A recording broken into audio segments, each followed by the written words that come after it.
Ça fait maintenant un mois que Elgato Wavelink 3.0 est disponible en bêta évidemment, et on a depuis hier soir pour être très précis la nouvelle mise à jour de cette bêta qui va corriger des problèmes, en amener sûrement d'autres, mais surtout qui va amener la compatibilité avec le plugin Stream Deck, ce qu'on va voir évidemment aujourd'hui. Alors je préchote tout de suite, la compatibilité Stream Deck marche aussi si tu as un téléphone et que tu n'as pas physiquement de Stream Deck. Ça marche aussi avec une tablette, je disais un téléphone, mais en fait n'importe quel appareil de ce type, en sachant que j'ai une vidéo complète sur la chaîne qui te montre comment faire de A à Z et qui te montre également dans la même vidéo comment suivre les statistiques de ton PC en temps réel, utilisation, température, etc. Donc cette vidéo en fait va être utile pour tout le monde. Évidemment si tu as un Stream Deck c'est beaucoup plus pratique, et même si le côté Stream Deck ne t'intéresse pas, ça reste une mise à jour plutôt sympa qui arrive quasiment un mois après et qui du coup normalement va corriger pas mal de problèmes. Donc évidemment ceux qui avaient des problèmes, retestez, et j'espère que vous n'aurez plus les mêmes problèmes et pas des problèmes trop chiants non plus. Donc le logiciel n'a pas changé de design. Alors je précise tout de suite, je l'ai réinstallé et configuré pour la vidéo, donc si le micro est un peu moins bon en termes de qualité, c'est pour ça, c'est un petit réglage on va dire vite fait, mais en tout cas en termes d'options on n'a aucun changement, tout est pareil. En fait en changement on va voir précisément si on regarde le patch note du coup sur le Reddit officiel que je remets en description si jamais ça t'intéresse, vu qu'il y a toutes les infos là-bas d'abord. Donc la grosse nouveauté ça va être évidemment le plugin Stream Deck, donc pour l'application Stream Deck, et j'en profite, l'application Stream Deck a une bêta depuis peu de temps. Alors il n'y a pas beaucoup de changements, c'est pour ça que j'en ai pas parlé, il y a juste un nouveau logo qui va un peu dans le thème des autres logos. Donc en fait ici par exemple j'ai le logo de Wavelink, ici le logo de Elgato Control Center, et du coup le Stream Deck n'a pas changé de logo, mais du coup il va avoir un logo un peu dans le même style, qu'on aime ou on n'aime pas, malheureusement on n'aura pas le choix. Alors j'allais préciser, mais effectivement c'est précisé ici, le plugin Stream Deck n'est pas encore disponible sur Mac, donc sur les appareils Apple, mais évidemment ça viendra un peu plus tard. On va avoir un contrôle amélioré, on va voir ça dans quelques instants avec le Stream Deck. C'est vrai qu'on avait des options plutôt basiques avec le Stream Deck pour contrôler Wavelink 2.0 du coup. Donc là je suis sur l'application Stream Deck mais pas la version bêta, et je suis pas sur le nouveau plugin, comme ça on va pouvoir voir la différence entre avant et après. Avant je pouvais régler tout simplement le son de chaque entrée que j'avais du coup sur le PC, en tout cas que j'avais configuré dans Wavelink et dans l'application. En fait je pouvais pas faire grand chose d'autre, c'est-à-dire qu'on avait les entrées, les sorties, les appareils, les effets, et c'est tout. Alors que là de ce qu'ils annoncent on a quand même beaucoup plus d'options et ça peut être vraiment intéressant, et j'en reparlerai du coup un tout petit peu plus tard quand on le testera. Alors évidemment il y aura des fonctions en plus pour le Stream Deck Plus, donc le petit Stream Deck avec les molettes et l'écran tactile. En nouveauté ça va être le contrôle avec le clavier, tout simplement des curseurs de volume qu'on a dans l'application. Donc ici par exemple le curseur de volume, on voit déjà qu'il y a une nouvelle animation, il me semblait pas qu'il y avait avant, et si du coup j'utilise les flèches du clavier on voit que je peux baisser le pourcentage directement, ce qui n'était pas possible, mais d'ailleurs l'animation je crois qu'elle n'y était pas du tout. Ils ont amélioré l'installation des effets vocaux depuis le Marketplace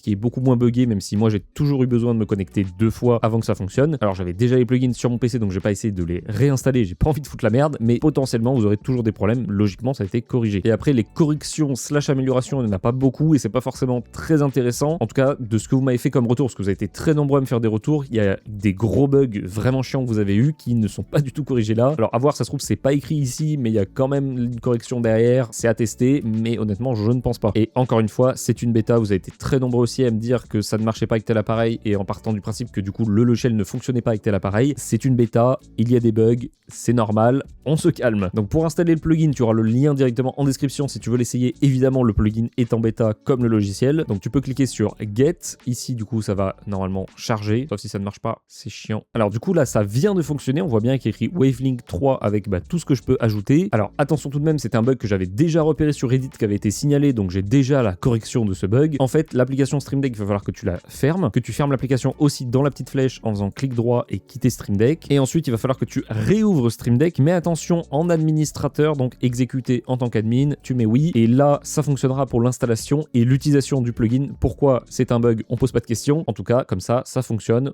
Il n'y a pas de problème. Et donc maintenant du coup tu as le petit Wavelink 3 ici, et tu vas pouvoir mettre le plugin Wave Control. Donc là tu vas pouvoir contrôler ton micro pour le effectivement on ne m'entendait plus donc ça marche bien. Tu vas pouvoir changer l'action donc en mettant le gain Output Volume ou Mic PC Mix. Donc ça c'est plus par rapport au fait que j'ai la Elgato Wave XLR en termes d'appareil, et je peux également changer le gain. Donc là on voit que j'ai un gain à 22 dB, ce qui n'est pas tout à fait vrai parce qu'en fait dans l'application Wavelink il est à 30%, donc je sais pas s'il y a peut-être un petit décalage, on sait pas, mais en tout cas tu vas pouvoir changer l'action. Donc par exemple 7, 75 dB, et là du coup si j'appuie sur le bouton, ça va passer le micro à 75 dB, ou du coup à moins, je ne vais pas le faire, parce que sinon je vais juste vous détruire les oreilles. Et sinon, beaucoup plus simple et plus intéressant, je trouve, c'est Adjust, où là du coup en appuyant, tu vas ajouter 5 dB, 10 dB, 8 dB, etc. Ça, c'est déjà un peu plus pratique. Tu vas pouvoir activer la fonction Gain Lock, donc pareil, ça c'est avec mon matos Wave XLR, donc si tu n'en as pas, bah tu n'auras pas la fonction, ou alors tu pourras pas juste pas l'utiliser. Ensuite, là déjà beaucoup plus intéressant, Audio Effect, donc là ça va te permettre d'activer ou désactiver Clip Guard, Low Cut Filter, Voice Focus et tous les plugins que tu as. Donc ça va être tous mes plugins VST pour améliorer la qualité de mon micro, que du coup je vais pouvoir activer ou désactiver très simplement, et ça c'est vraiment bien, parce qu'il y a des filtres que je mets que dans certains cas et pas dans d'autres, et du coup d'aller dans l'application à chaque fois c'est chiant. Là j'ai juste besoin d'appuyer. Ensuite on va avoir Channel Level, donc là tu vas pouvoir choisir ton channel, donc soit moi la Wave XLR qui est du coup juste ici, soit du coup jeu et Spotify, donc jeu ici et Spotify ici, même si en vrai là c'est plus Windows que jeu, mais j'ai fait ça à l'arrache juste pour avoir des exemples. Donc là par exemple du coup je clique sur Spotify, mix je vais laisser all, et type du coup donc soit je peux muter, soit je peux régler à un volume précis comme par exemple 50%, ou alors je peux l'ajuster en appuyant dessus en ajoutant 10%, 5%, et du coup si par exemple là je configure pour que ça ajoute 5%, et bien je peux faire CTRL-C, CTRL-V en dessous, et là je peux mettre à moins 5%, et du coup ça me permet d'ajouter ou enlever 5% au volume. C'est pas mal, et pour le coup c'est plutôt pratique. Et encore une fois je me répète, même si tu n'as pas de Stream Deck physique, tu peux le faire avec ton téléphone, n'importe quel téléphone, et même une tablette, bref à peu près tous les appareils. Ensuite on va avoir Add to Channel, donc ça je pense déjà savoir ce que c'est. Effectivement, donc ça en fait tu vas choisir un channel, donc jeu, Spotify ou n'importe quel channel que tu as déjà configuré dans Wavelink 3.0, et en fait l'application que tu utilises actuellement, donc moi il me détecte en fait Stream Deck, c'est écrit ici, et bien si je clique dessus il va m'ajouter Stream Deck dans ma catégorie jeu directement sans utiliser le logiciel. Cas de figure très précis, et en fait c'est déjà techniquement configuré ici avec jeu. J'ouvre un nouveau jeu, il n'est pas dans le bon canal, j'appuie sur le bouton, ça me le passe dans le bon canal directement, j'ai pas besoin d'ouvrir une application, j'ai pas besoin de bouger la souris, j'ai juste besoin d'utiliser mon doigt et de cliquer sur le Stream Deck, ou encore une fois le téléphone, tablette, etc. Ensuite on va avoir Channel Audio Effect, donc là c'est à peu près pareil que les effets juste au-dessus. Donc là par exemple dans jeu, je n'ai pas mis d'effets, mais ça marche pareil. Si tu mets des plugins VST, tu vas pouvoir les activer, les désactiver, les régler, etc. Par exemple tu peux te faire plusieurs égaliseurs pour tel type de jeu, par exemple plutôt des jeux FPS, plutôt des jeux de course par exemple, et du coup direct avec ton Stream Deck tu pourras passer d'un effet à l'autre très rapidement. C'est de toute façon le but de ce plugin, c'est d'avoir des choses beaucoup plus rapides et beaucoup plus complètes. Ensuite on va voir le mix level, donc mix c'est tout ce qui est ici, donc là je vais avoir mon Blue Sona donc juste ici, et mon chat mix qui est juste derrière, que du coup pareil je vais pouvoir muter, j'ai ajusté précisément ou ajuster par cran, en sachant que ça par exemple je peux le prendre juste ici. Ensuite dans style je peux mettre par exemple horizontal, et techniquement je peux avoir un truc qui fait tout le long, j'ai pas trop compris comment en faire, mais en tout cas voilà, tu peux changer le design, avoir quelque chose de plutôt propre, comme j'avais montré finalement juste ici, je l'ai plus mais c'est ce que j'avais montré ici, et c'est vraiment pratique, mais du coup là j'ai pas trop compris comment le faire. Bref, en tout cas tu pourras le faire peut-être plus tard, c'est peut-être un bug. Et ensuite plutôt classique, output control, donc là ça va être pour contrôler tout simplement la sortie, par exemple mes enceintes, je vais pouvoir ajouter 5%, les muter, etc. Là par exemple mes enceintes sont mute, donc c'est en rouge, et si je les démute, ça passe en blanc. Donc voilà, ça c'est plutôt pratique, et encore une fois, pas besoin de Stream Deck physique, même si c'est plus simple. Donc franchement je le trouve vraiment plus complet, plus intéressant, et du coup ce qui est vraiment pas mal, c'est que vu que Wavelink 3.0 est ouvert à tout le monde, et bien si tu as un Stream Deck mais pas d'autres matos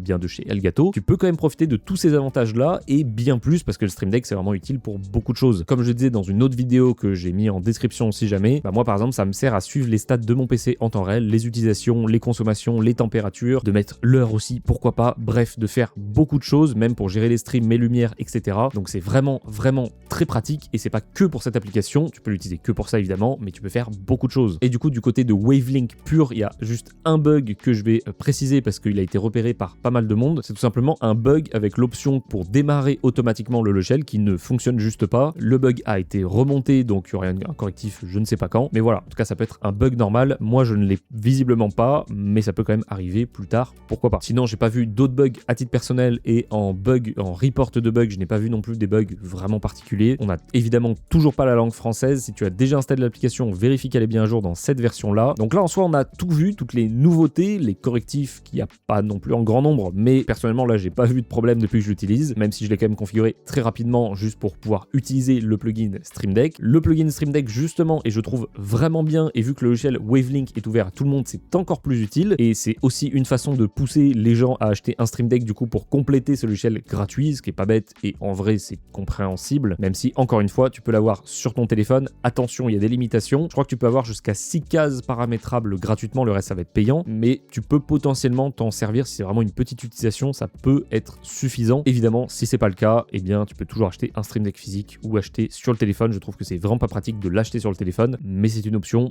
Donc j'en parle quand même. N'hésite pas à me dire du coup ce que tu penses de ce logiciel-là et de cette bêta plus précisément qui est d'après Elgato leur plus grosse bêta depuis très longtemps, voire depuis jamais en fait. Et ce qui est plutôt compréhensible parce que c'est pas une bêta d'une simple mise à jour comme Stream Deck. Là c'est vraiment une nouvelle application qui elle-même est en bêta. Donc forcément c'est un peu plus compliqué, il y a un peu plus de bugs. Mais visiblement sur Windows il y a eu une mise à jour avant Mac, mais je crois que sur Apple en tout cas il y avait une mise à jour déjà avant. Bref, en tout cas on a quand même le plugin Stream Deck en avance, donc Windows pour une fois c'est pas plus mal. Donc n'hésite pas à me dire tout ça en commentaire et moi du coup je te dis à très bientôt pour une prochaine vidéo sur bien je ne sais quoi. On verra, j'ai plein de vidéos de côté. Bref, à très bientôt pour une prochaine vidéo.